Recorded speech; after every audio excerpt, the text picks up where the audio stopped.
ನೋಡಿ, ನಮ್ಮ KGF ಮಾರ್ಕೆಟ್ಗೆ 100 ಇಯರ್ಸ್ ಚರಿತ್ರೆ ಇದೆ.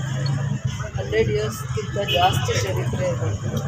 ಪ್ರತಿದಿನ 10,000ಕ್ಕಿಂತ 15,000 ಜನ ಫ್ಲೋಟಿಂಗ್ ಇರ್ತಾರೆ.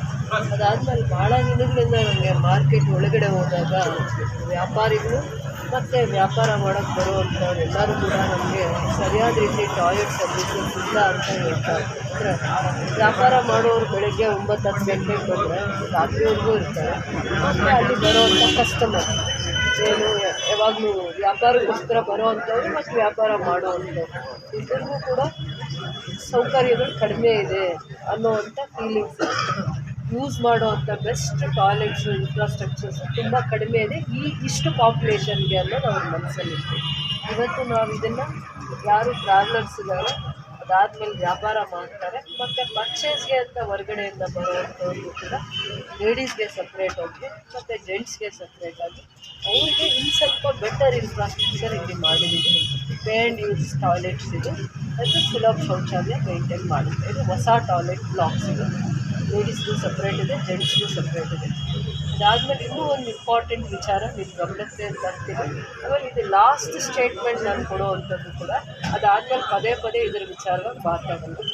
ನಗರಸಭೆ ವ್ಯಾಪ್ತಿಗೆ ಬರೋವಂಥ ಫುಲ್ ಮಾರ್ಕೆಟ್, ಗ್ರಾಸ್ ಮಾರ್ಕೆಟ್ನ ಏನು ಡೆಮಾಲಿಷ್ ಮಾಡಿದ್ದೀವಿ ಈವರೆಗೂ 20 ವರ್ಷದಲ್ಲಿ ನಗರಸಭೆಗೆ ಪ್ರತಿ ತಿಂಗಳು 1 ಲಕ್ಷನೋ 10 ಲಕ್ಷನೋ ರೆಂಟ್ ಬರಬೇಕಾಗಿತ್ತಲ್ಲ, 10,000 ಕೂಡ ರೆಂಟ್ ಬರ್ತಾ ಇರಲಿಲ್ಲ.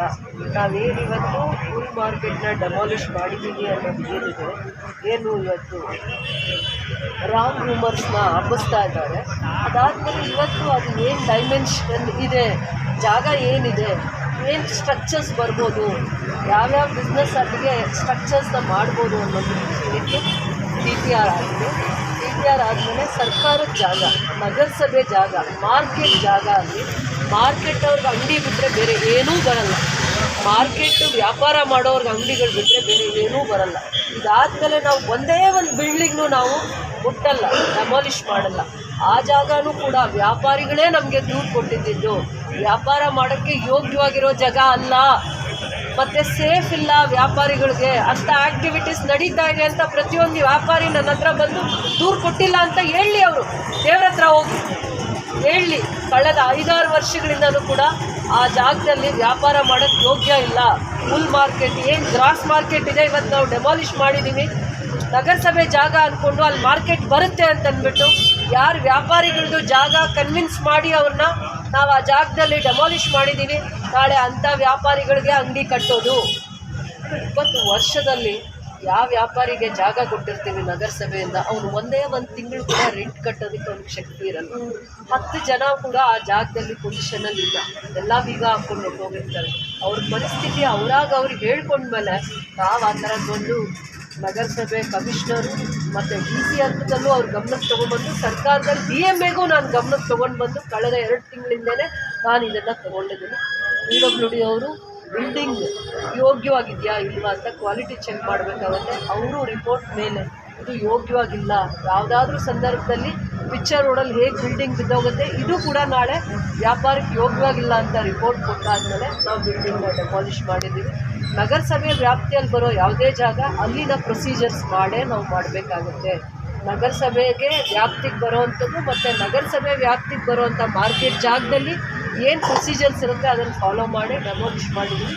ಅಲ್ಲಿ ವ್ಯಾಪಾರ ಮಾಡೋರಿಗೆ ಅಂಗಡಿಗಳು ಬಿಟ್ಟರೆ, ಮಳಿಗೆಗಳು ಬಿಟ್ಟರೆ, ಬೇರೆ ವ್ಯಾಪಾರ ಇಷ್ಟು ದಿನ ಯಾರು ಅಲ್ಲಿ ಇದ್ದರು ಅಂಥವರಿಗೆ ನಾವು ಅಕಾಮಿಡೇಟ್ ಮಾಡಿಕೊಂಡು ಇನ್ನೂ ಜಾಸ್ತಿ ಮಾಡ್ಕೋತೀವಿ ಅಲ್ಲಿ. ಅದಾದಮೇಲೆ ಇಡೀ KGFಲ್ಲಿ 2 ವೀಲರ್ದು ಸಮಸ್ಯೆ, ಪಾರ್ಕಿಂಗ್ ಸಮಸ್ಯೆ ಇದೆ, ಇಡೀ KGFಲ್ಲಿದೆ. ಅದಾದಮೇಲೆ ಬಸ್ಸಿಗೆ ಬರೋರಿಗೆ 2 ವೀಲರ್ ಸಮಸ್ಯೆ ಇದೆ. ಇಲ್ಲಿ ಯಾರ್ಯಾರು ಬಿಸ್ನೆಸ್ ಮಾಡ್ತಾ ಇದ್ದಾರೆ ಆಲ್ಮೋಸ್ಟು ಒಂದು 200ರಿಂದ 500 2 ವೀಲರ್ಸ್ ನಿಲ್ಲಲಿಕ್ಕೆ ಜಾಗ ಇಲ್ಲದೆ ಇರುವಂಥ ಸಮಸ್ಯೆನ ಎದುರಿಸ್ತಾ ಇದ್ದೀವಿ. ಇವತ್ತಿಂದ ಅಲ್ಲ, 5 ವರ್ಷದಿಂದ 10 ವರ್ಷದಿಂದ ಎದುರಿಸ್ತಾ ಇದ್ದೀವಿ. ಅದಕ್ಕೆ ಯಾವಾಗಲೂ ಒಂದು ಸಮಸ್ಯೆಗೆ ದಾರಿ ಹುಡುಕುವಂಥ ಪ್ರಯತ್ನ ಮಾಡೋದು, ಅದನ್ನು ನಾವು ತಪ್ಪು ಪ್ರಚಾರ ಮಾಡೋದು, ಅಪಪ್ರಚಾರ ಮಾಡೋದು, ಜನಗಳು ಅಮಾಯಕರಿರ್ತಾರೆ ಅಂತ ಸುಳ್ಳು ಪ್ರಚಾರ ಮಾಡಿ ಅವ್ರನ್ನ ಯಾಮಾರಿಸುವಂಥ ಧರ್ಮ ನಮಗೇನಿಲ್ಲ, ಆ ಮನಸ್ಥಿತಿಯನ್ನು ನಾನಿಲ್ಲ. ಅದಾದ್ಮೇಲೆ ವಾರ್ನ್ ಮಾಡ್ತಾ ಇದ್ದೀನಿ, ಇನ್ನೊಂದು ಸತಿ ಸುಳ್ಳು ಪ್ರಚಾರ ಮಾಡುವಂಥ ಧೈರ್ಯ ಯಾರಾದರೂ ಮಾಡಿದ್ರೆ ನಾನು ಸುಮ್ಮನೆನೂ ಇರಲ್ಲ. ನಾನು ಸುಮ್ಮನೆ ಇದ್ದೀನಿ ಅಂತ ಅಂದ್ಕೊಂಡ್ರೆ ನಾನು ಮೌನವಾಗಿದ್ದೀನಿ ಅಂದರೆ ಅದರ ಅರ್ಥ ಬೇರೆ ಅಂದ್ಕೊಂಡ್ರೆ ಅದಕ್ಕೆ ನಾನು ಬೇರೆ ರೀತಿಯೇ ಉತ್ತರ ಕೊಡಬೇಕಾಗುತ್ತೆ. ಕಮರ್ಷಿಯಲ್ ಜಾಗದನ್ನು ಕಮರ್ಷಿಯಲ್ ಆ್ಯಕ್ಟಿವಿಟೀಸ್ಗೋಸ್ಕರ, ವ್ಯಾಪಾರಕ್ಕೋಸ್ಕರನೇ ಆ ಜಾಗ ನಿಗದಿ ಮಾಡಿದ್ದೀವಿ. ಹಿಂದೆ 20 ಅಂಗಡಿ ಇತ್ತು, ಇವತ್ತು ಕ್ಯಾಲ್ಕುಲೇಟ್ ಮಾಡಿದಾಗ, ಎಸ್ಟಿಮೇಟ್ ಮಾಡಿದಾಗ 120 ಅಂಗಡಿ ಮೇಲೆ ಅಲ್ಲಿ ಸ್ಟ್ರಕ್ಚರ್ ಬರೋಕ್ಕೆ ಅವಕಾಶ ಆಗ್ತಾಯಿದೆ. ಕೆಳಗಡೆ 500 ಟೂ ವೀಲರ್ ಪಾರ್ಕಿಂಗ್ ಇದ್ದಕ್ಕೆ, ಅದಾದಮೇಲೆ 75% ಟೂ ವೀಲರು, 25% ಕಾರ್ ಪಾರ್ಕಿಂಗು ಅವಕಾಶ ಮಾಡಿ ಅದೇ ಒಂದು ಸಪ್ರೇಟ್ ಕಮರ್ಷಿಯಲ್ ಬ್ಲಾಕ್ ಆಗಿ ಡೆವಲಪ್ ಮಾಡ್ತೀವಿ. ಒಂದೇ ಫ್ಲೋರ್ ವ್ಯಾಪಾರಕ್ಕೆ ಮಾಡಿರ್ತೀವಿ, ಅದರ ಮೇಲೆ ಇನ್ನೇನೂ ಇಲ್ಲ. ಅದನ್ನು ಪ್ರೊಸೀಜರ್ಸ್ ಪ್ರಕಾರನೇ ನಾವು ಮಾಡಿರೋದು ಅಂತ ಹೇಳ್ತಾ ಇದ್ದೀನಿ. ಈ ಹಿಂದೆ 10 ವರ್ಷದಲ್ಲಿ ಮಾರ್ಕೆಟಿಂದ ರಾಬರ್ಸನ್ಪೇಟ್ ಮಾರ್ಕೆಟಲ್ಲಿ 1000 ಅಂಗಡಿ ಇದ್ದರೆ 1000 ಅಂಗಡಿಯಲ್ಲಿ ನಮಗೆ 10 ಲಕ್ಷ ರೆಂಟ್ ಕಲೆಕ್ಟ್ ಆಗಬೇಕಾದ್ರೆ 1 ಲಕ್ಷ ಕೂಡ ರೆಂಟ್ ಕಲೆಕ್ಟ್ ಆಗಿರಲಿಲ್ಲ. ಈ ಕಳೆದ 9 ವರ್ಷ ಅಥವಾ 11 ವರ್ಷದ ಸ್ಟ್ಯಾಟಿಸ್ಟಿಕ್ಸ್ ತಗೊಂಡ್ರೆ, ಅದಾದಮೇಲೆ ನಗರಸಭೆ ಜವಾಬ್ದಾರಿ ಆಗಿರುತ್ತೆ.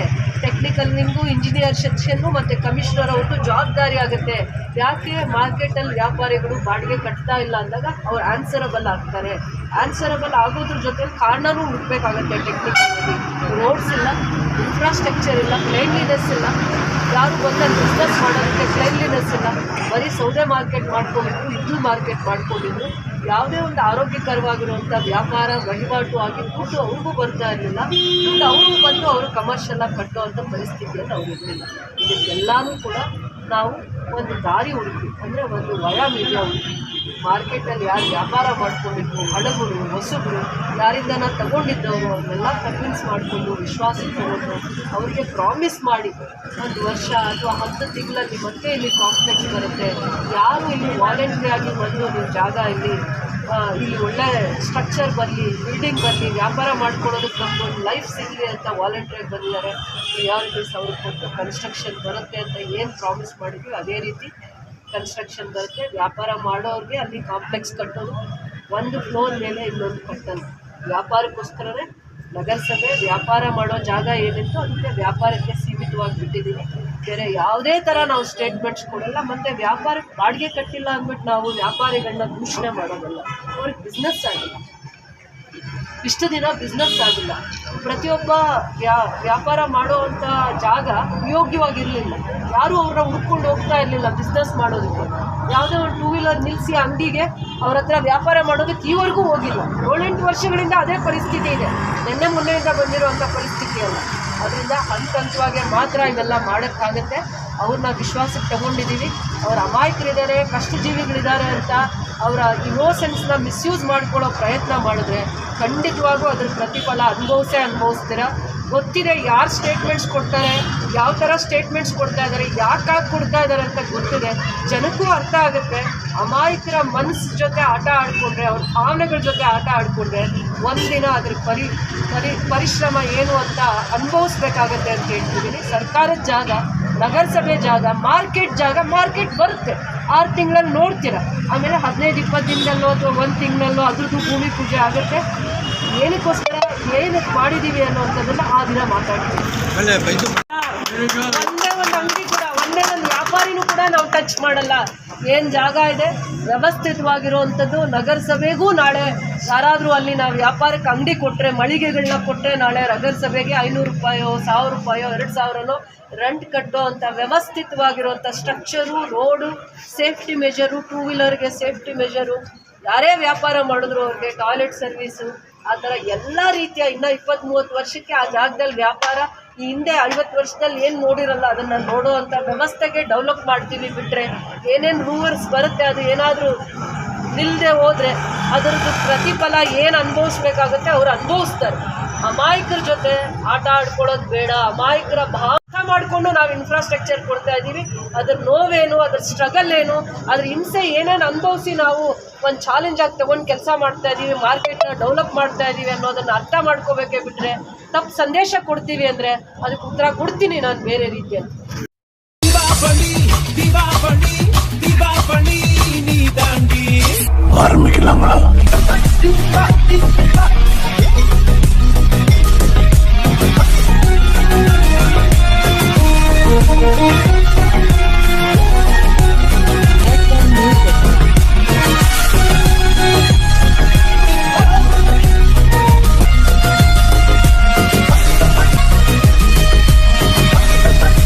தரம் என்றும் நிரந்தரம், தரம் என்றும் நிரந்தரம், தரம் என்றும் நிரந்தரம். வாங்க.